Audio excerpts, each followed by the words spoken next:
ओम गणेशाय नमः। प्यारे भक्तगणों, आज आप सभी श्रवण करेंगे बुधवार की व्रत कथा। बुधवार के दिन व्रत रखने पर और इन कथाओं के श्रवण करने पर जीवन में सुख समृद्धि आती है और समय मंगलमय रहता है।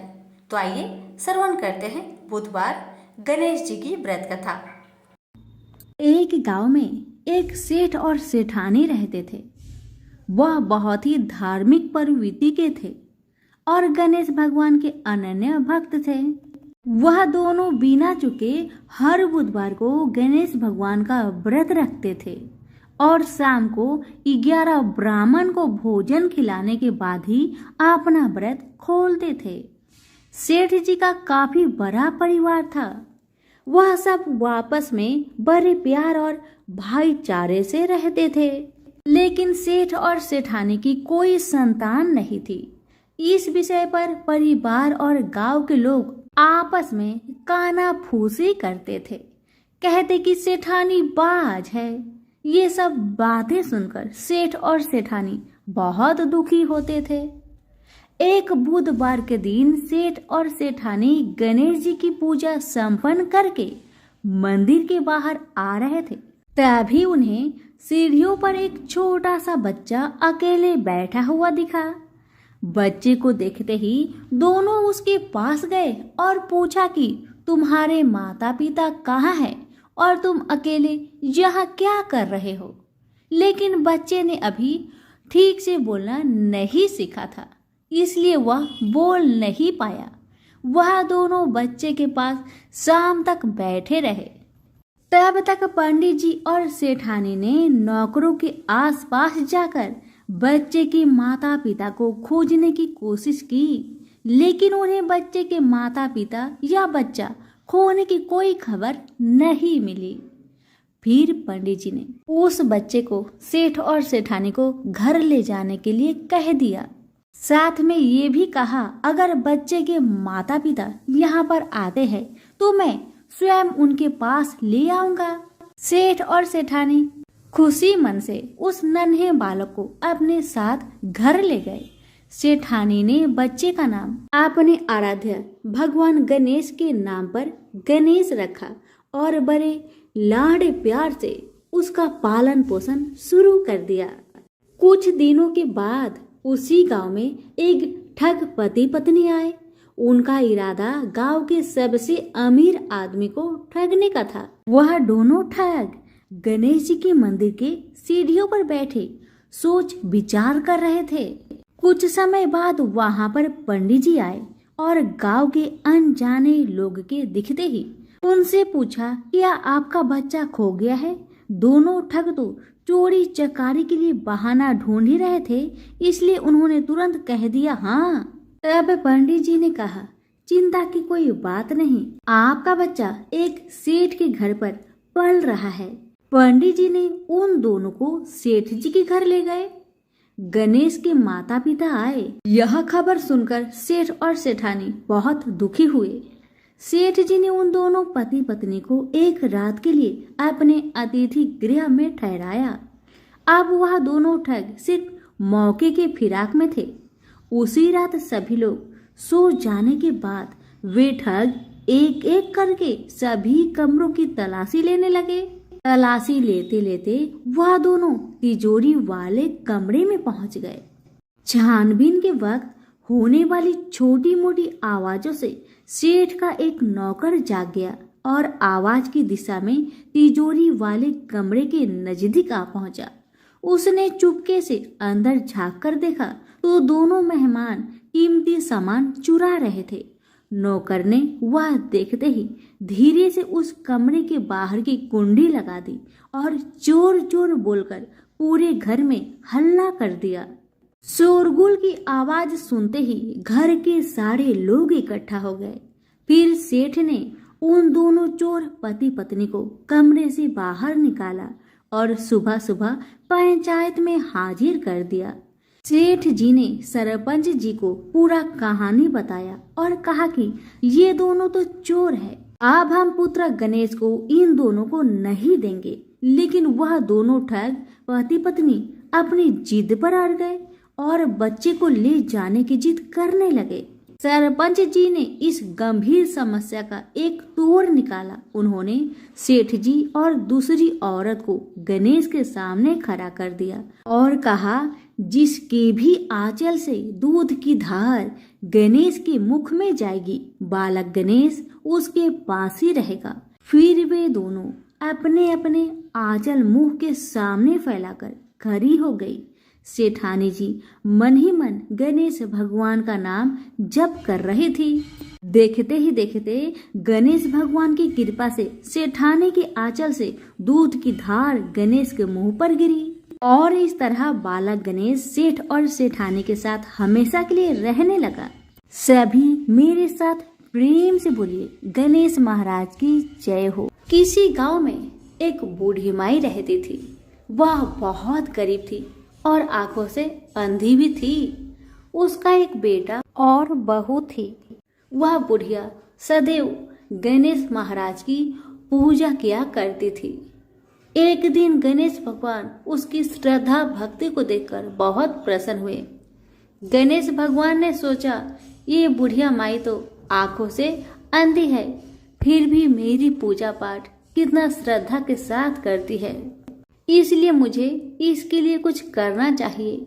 इतना ही सोचकर गणेश जी उस बुढ़िया माई के सामने प्रकट होकर बोले, बुढ़िया माई, तू जो चाहे सो मुझसे मांग ले, मैं तुझसे बहुत प्रसन्न हूँ। बुढ़िया माई हाथ जोड़कर गणेश महाराज से बोली, हे भगवान, मुझे तो कुछ मांगना ही नहीं आता, तो मैं कैसे मांगू और क्या मांगू, आप ही मुझे बताए। बूढ़ी माई की बातें सुन गणेश महाराज कहने लगे, माई, तू अपने बेटे बहू से पूछकर कुछ मांग लेना। तब बूढ़ी माई ने अपने बेटे से कहा, बेटा, गणेश जी कहते हैं कि तू कुछ मांग ले, तो तुम बताओ बेटा, मैं क्या मांगू। बेटा ने कहा, माँ, तुम ढेर सारा धन दौलत मांग ले। बहू से पूछा तो बहू ने कहा कि आप नाती मांग लीजिए माँ जी। तब बूढ़ी माई मन ही मन में सोचने लगी, बेटा बहू तो सिर्फ अपने लिए ही सोच रहे हैं, मेरे लिए तो कोई सोचता ही नहीं। इतना सोचकर बूढ़ी माई ने सोचा, एक बार अपनी पड़ोसन से पूछ कर आऊं कि मेरी पड़ोसन क्या कहती है। बुढ़िया ने पड़ोसन से पूछा तो उसने कहा, बुढ़िया माई, तो थोड़े दिन ही जिएगी, क्या तू धन मांगे और क्यों नाती मांगे, तू तो अपनी आंखों की रोशनी मांग ले, जिससे तेरी जिंदगी आराम से कट जाएगी।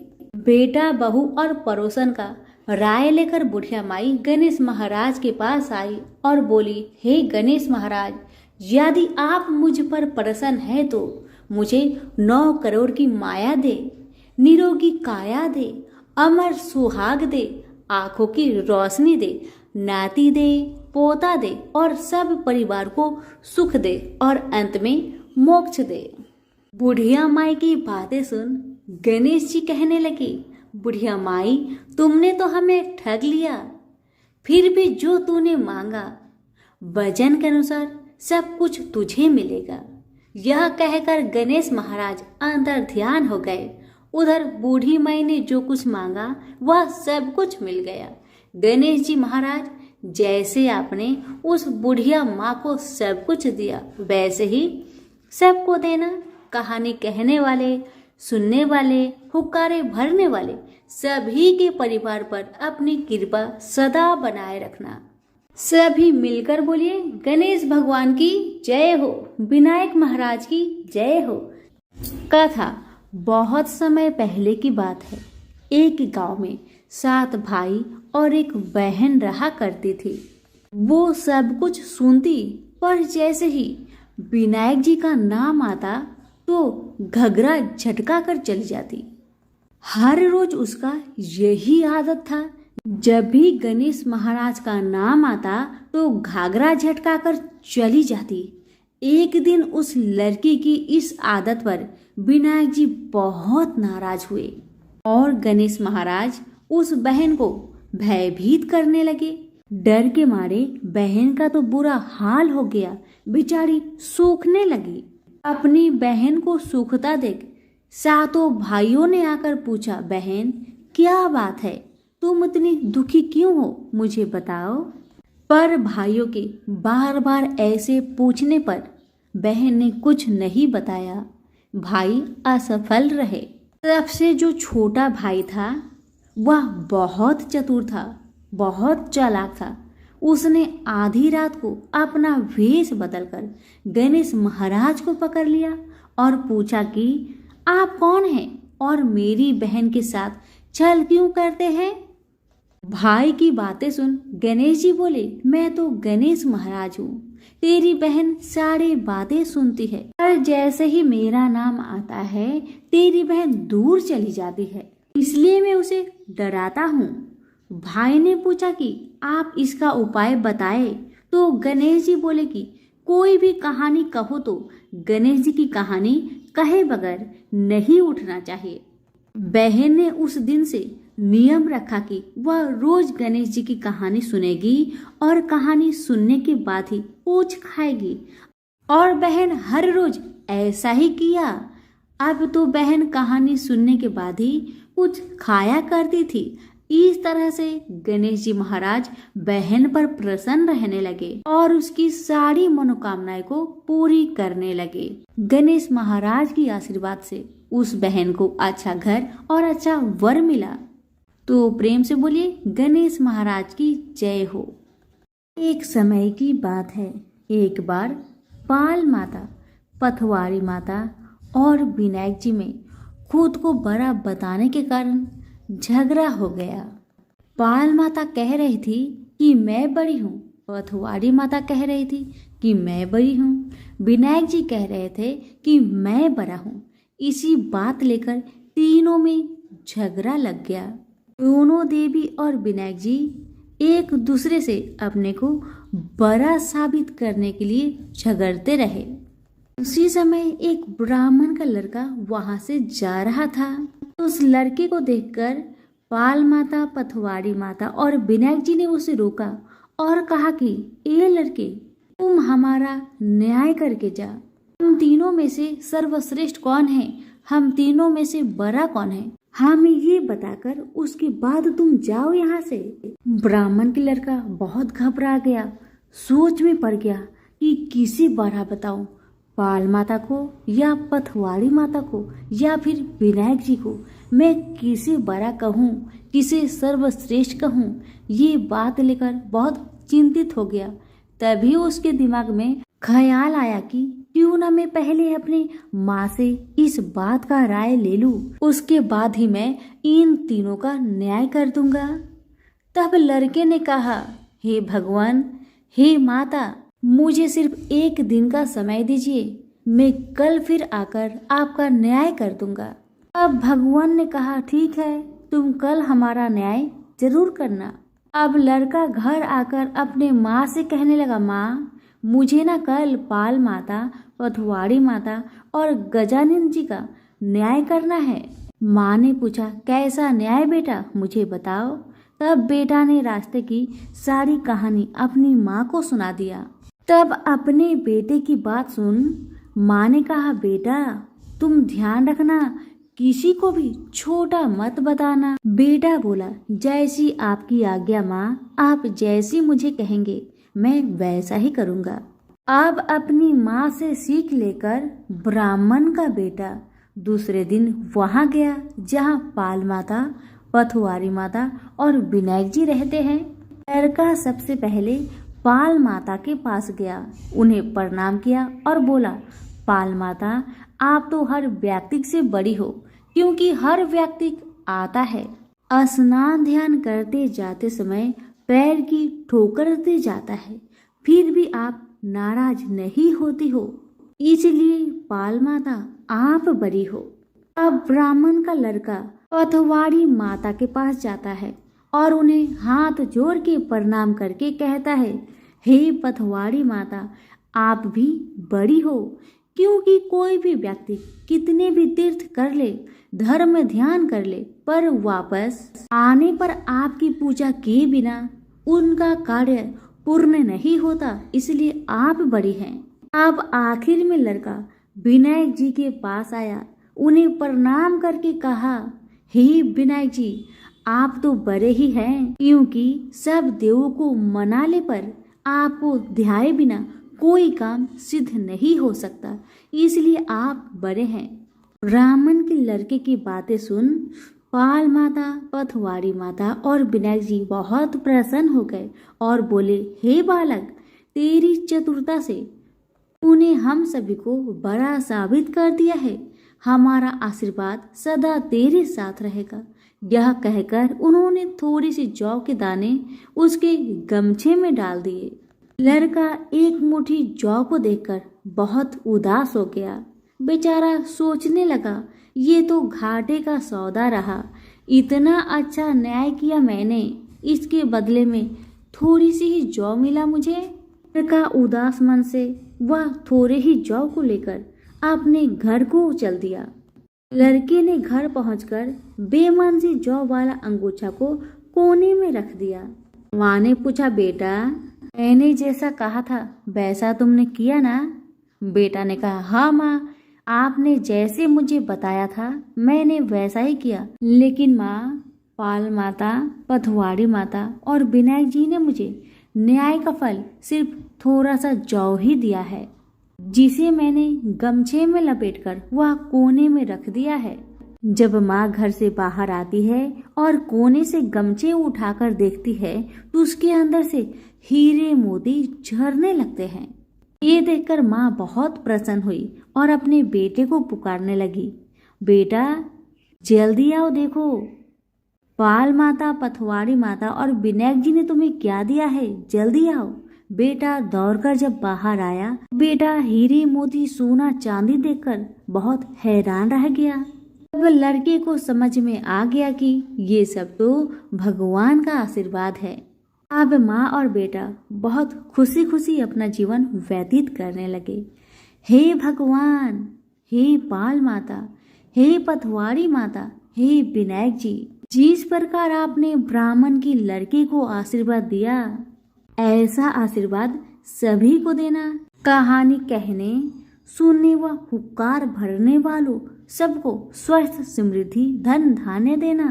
तो सभी प्रेम से बोलिए, पाल, पथवाड़ी और विनायक जी की जय हो। एक समय की बात है, एक भाई बहन रहते थे। बहन का नियम था कि वह अपने भाई का चेहरा देखे ही खाना खाती थी। हर रोज सुबह उठती थी और जल्दी जल्दी घर का सारा काम काज करके अपने भाई का मुख देखने के लिए उसके घर से निकल जाती। एक दिन रास्ते में एक पीपल पेड़ के नीचे गणेश जी की मूर्ति रखी हुई थी। उसने भगवान के सामने हाथ जोड़कर कहा कि मेरे जैसा अमर सुहाग और मेरे जैसा अमर पिहर सबको दीजिए। यह कहकर वह आगे बढ़ जाया करती थी। हर दिन का उसका यही नियम था। जंगल के झाड़ियों के कांटे उसके पैरों में चुभा करते थे। एक दिन बहन भाई के घर पहुंची और भाई का मुख देखकर बैठ गई। तो भाभी ने पूछा, पैरों में क्या हो गया है ननद जी? यह सुनकर उसने भाभी को जवाब दिया कि रास्ते में जंगल की झाड़ियों से गिरे हुए कांटे मेरे पाँव में चुभ जाते हैं। जब वह वापस अपने घर आ गई तब भाभी ने अपने पति से कहा कि रास्ते को साफ करवा दो। हमारी ननद यानी कि आपकी बहन झाड़ियों के रास्ते से आती है तो उसके पाँव में बहुत सारे कांटे चुभ जाते हैं। पत्नी की इतना बात सुनते ही भाई तुरंत उठा और हाथों में कुल्हाड़ी लेकर सारी झाड़ियों को काटकर रास्ता साफ कर दिया। और इसी कारण से गणेश जी का स्थान भी वहां से हट गया। यह देखकर भगवान गुस्सा हो गए और उसके भाई के प्राण को हर लिए। लोग अंतिम संस्कार के लिए जब भाई को ले जा रहे थे तब उसकी भाभी रोती हुई लोगों से कही, थोड़ी देर रुक जाओ, उसकी बहन आने वाली है।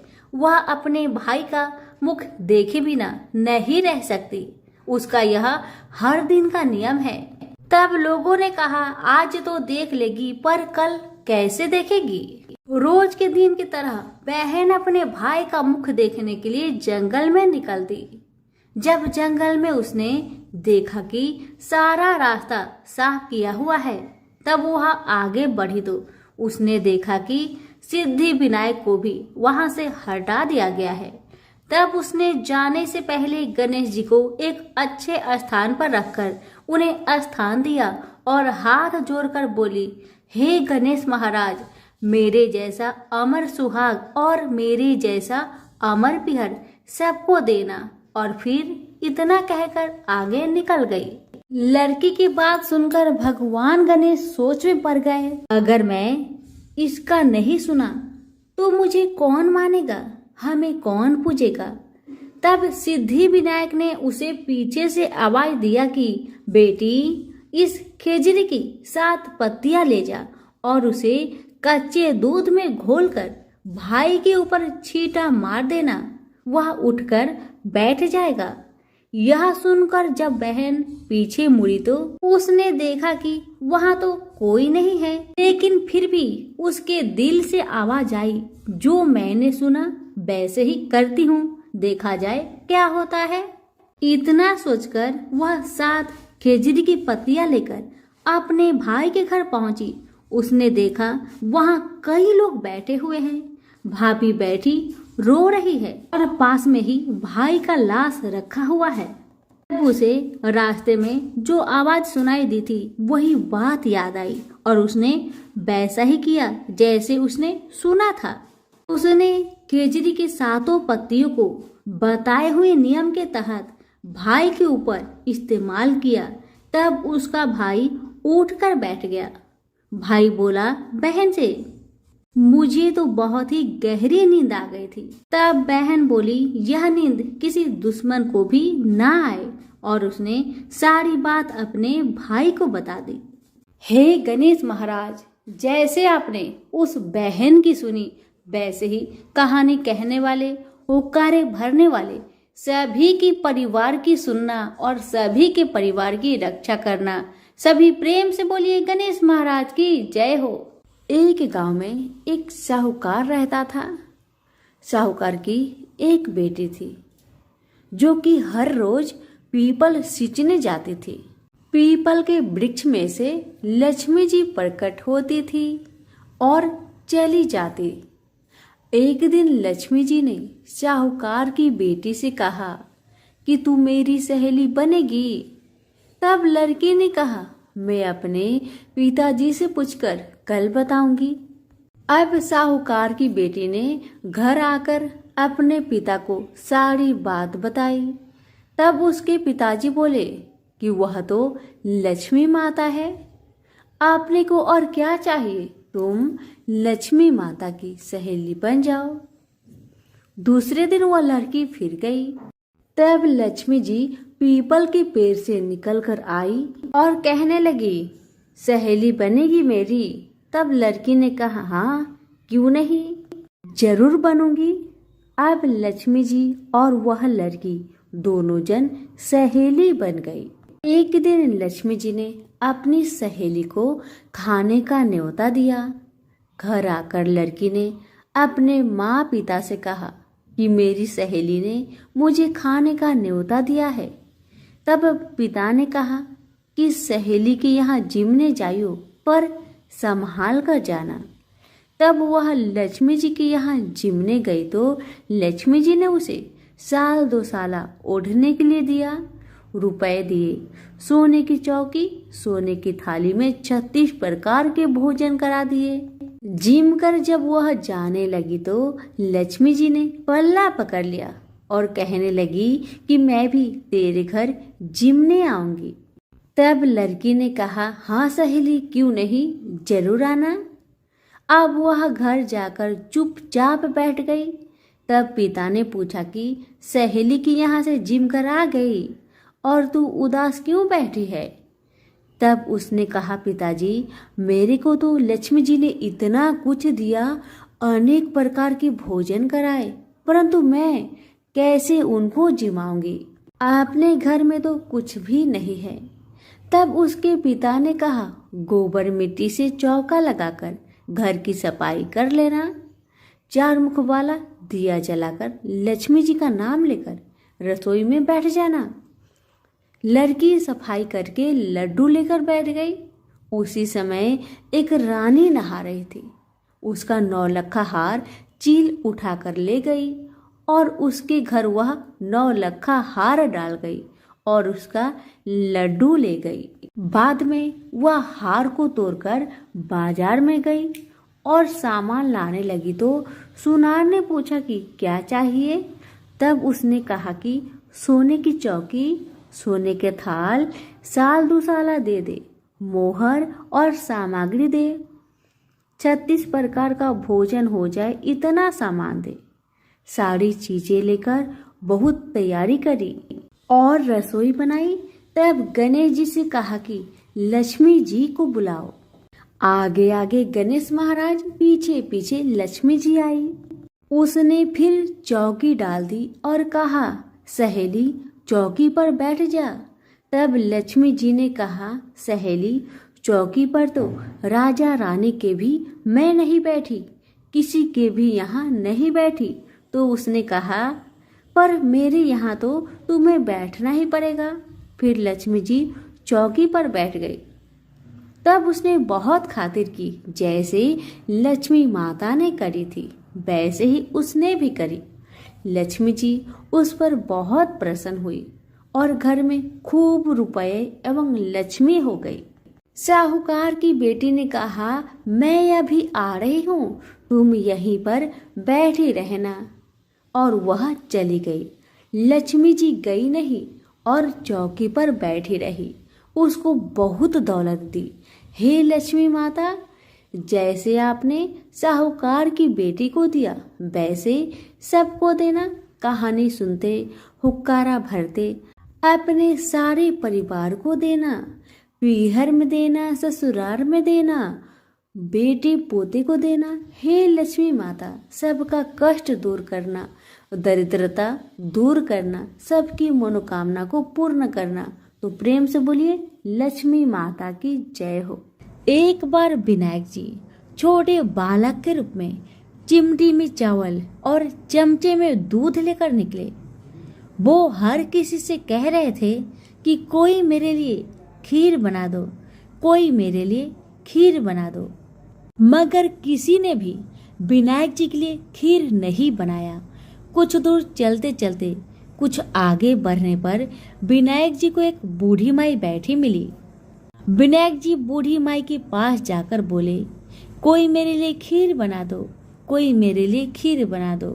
तो बूढ़ी माई ने कहा, बेटा ला, मैं तेरे लिए खीर बना देती हूँ। तब विनायक जी ने बूढ़ी माई से कहा, माँ बर्तन लेकर आओ और घर का सबसे बड़ा बर्तन को ही लेकर आना। तब बूढ़ी माई ने सोचा, ये तो बच्चा है, बच्चे का मन रखने के लिए बड़ा बर्तन लेकर चली आती हूँ। इतना सोचकर बूढ़ी माई अपने घर में जाकर घर के सबसे बड़े बर्तन को लेकर बाहर आती है और विनायक जी के सामने रख देती है। अब विनायक जी अपने चम्मच में से दूध को उस बर्तन में डालते जाते हैं। बर्तन भरते जाता है। बर्तन एक चम्मच दूध से पूरा भर गया, फिर भी दूध चम्मच में भरा ही रह गया। बूढ़ी माई घर के सारे बर्तन को लाकर बाहर रख दी। सारे बर्तन दूध और चावल से भर गए। अब विनायक जी बूढ़ी माई से कहते हैं, माँ तुम खीर बनाओ, मैं नहाकर आता हूँ, फिर खीर को खा लूंगा। जब बूढ़ी माई ने बड़े प्यार से खीर को तैयार किया तो बूढ़ी माई के पोते और पोती खीर खाने के लिए रोने लगे। तब बूढ़ी माई अपने आंखें को बंद करके विनायक जी का नाम लेकर चूल्हे में थोड़ा सा खीर को डाल दिया और कहने लगी, विनायक जी आपका भोग लगे। इतना करने के बाद बूढ़ी माई ने अपने पोते पोती को कटोरी भर भर कर खीर खाने को दे दिया। अब तो ऊपर छत पे बैठी पड़ोसन ने बूढ़ी माई को ये सब करते देख लिया। अब तो बूढ़ी माई ने सोचा, इस पड़ोसन को भी कटोरा भरकर खीर दे देना ही पड़ेगा, वरना ये किसी से चुगली कर देगी। इतना सोचकर बूढ़ी माई ने उसे भी एक कटोरा खीर हाथों में थमा दिया। अब इतना होने के बाद बूढ़ी माई की बेटे की बहू ने चुपके से एक कटोरा खीर निकाली और उसे चुपके से खाकर चक्की के नीचे छुपा दिया। इतना होने के बावजूद भी गणेश जी यानी कि विनायक जी अभी तक नहाकर नहीं आए थे। अब तो बूढ़ी माई को भी भूख लगने लगी, तो वह भी एक कटोरा खीर लेकर दरवाजे के पीछे बैठकर फिर से कहने लगी, हे विनायक महाराज, आपका भोग लगे। इतना कहकर हाथ जोड़कर अपना खीर को खाना शुरू कर दिया। अब इतना होने के बाद गणेश जी आ गए। तब बूढ़ी माई ने कहा, आरे गणेश, आरे मेरे विनायक, खा ले तेरा खीर, मैं तो तेरा ही इंतजार कर रही थी। तब विनायक जी ने कहा, माँ, मैंने तो खीर पहले ही खा लिया है। तब बूढ़ी माई ने कहा, कब खाया बेटा तुमने खीर? तब विनायक जी ने कहा, जब तेरे पोते पोती ने खाई थी तब मैंने खाया था, और जब तेरी पड़ोसन ने खाई थी तब भी खाया था, और जब तेरी बहू ने खाई तब भी खाया था। अब तूने खीर खाई तो तेरा पेट पूरा भर गया। तब बूढ़ी माई ने कहा, बेटा तेरी सारी बात तो सच है, लेकिन बहू बेचारी सुबह से घर का सारा काम में लगी है, तो उसने फिर खीर कब खाई बताओ? तब विनायक जी महाराज ने कहा, चक्की के नीचे जाकर देखो माँ, वहाँ कटोरा पड़ा है। तूने तो मेरे लिए भोग लगाया था, पर तेरी बहू ने बिना भोग लगाए ही खीर को खा गई। तब बूढ़ी माई ने विनायक जी से कहा, बेटा घर की बात है, घर में रहने दो। अब बताओ कि बची हुई बाकी खीर का मैं क्या करूं? तब विनायक जी ने कहा, नगरी को जिमा दो। बूढ़ी माई ने पूरी नगरी जिमा दी, फिर भी बर्तन खाली नहीं हुआ। जब राजा को यह बात पता चली तो राजा ने बुढ़िया को बुलवाया और कहा, क्या रे बुढ़िया, ऐसा बर्तन तेरे घर में कहाँ से आया? ऐसा बर्तन तो राजा के महल में होना चाहिए। बुढ़िया ने कहा, राजा जी, इस बर्तन को आप ही रख लो। राजा जी ने महल में बर्तन को मंगवा लिया, और बर्तन को महल में लाते ही सारे खीर, कीड़े मकोड़े, बिच्छू, ककले बन गए और बहुत दुर्गंध आने लगी। यह देखकर राजा ने बूढ़ी माई से कहा, बुढ़िया, अपने बर्तन को तुम वापस ले जाओ, मुझे नहीं चाहिए ऐसे बर्तन। बूढ़ी माई ने कहा, ठीक है महाराज, जैसा आप कहे, लेकिन ये तो बर्तन मुझे मेरे विनायक जी ने दिया है। बुढ़िया माई ने बर्तन वापस लिया। बूढ़ी माई की बर्तन वापस लेते ही फिर से वह बर्तन खीर से भर गया और सुगंधित खुशबू आने लगी। बूढ़ी माई घर आकर विनायक जी से कहने लगी, हे विनायक महाराज, बर्तन में बचे हुए खीर को मैं क्या करूं? तब विनायक जी ने कहा, बची हुई खीर को झोपड़ी की कोने में खरा खोद कर डाल दो। उसी जगह सुबह जब तुम उठकर खोदोगी तो धन के 2 चारे मिलेंगे। ऐसा कहकर विनायक महाराज अंतर ध्यान हो गए, और जाने से पहले विनायक महाराज ने बूढ़ी माई की झोपड़ी में लात मारकर चले गए। वैसे ही बूढ़ी माई की झोपड़ी तो महल में बदल गया। सुबह बहू ने फावड़ा लेकर पूरे घर को खोद डाला, लेकिन कुछ मिला ही नहीं। तो बहू ने सासू माँ से कहने लगी, सासू माँ, तेरे विनायक जी तो झूठे हैं। सासू माँ कहने लगी, नहीं नहीं, मेरे विनायक जी तो झूठा नहीं है, ला मैं देखती हूँ। बुढ़िया माई ने सुई लेकर खोजने लगी तो टन टन करते 2 धन के चारे निकल आए। तब बहू ने कहा, सासू माँ, तेरे गणेश जी तो साचो है। सासू माँ ने अपने बहू से कहा, विनायक जी तो भाव नाव के भूखे हैं। हे विनायक जी महाराज, हे गजानंद, हे गणेश जी महाराज, जैसे आपने बूढ़ी माई को दिया वैसे सबको देना। विनायक जी की कहानी कहने वाले, हुक्कारे भरने वाले और आसपास के सभी सुनने वाले सबको देना। तो सभी प्रेम से बोले विनायक महाराज की जय।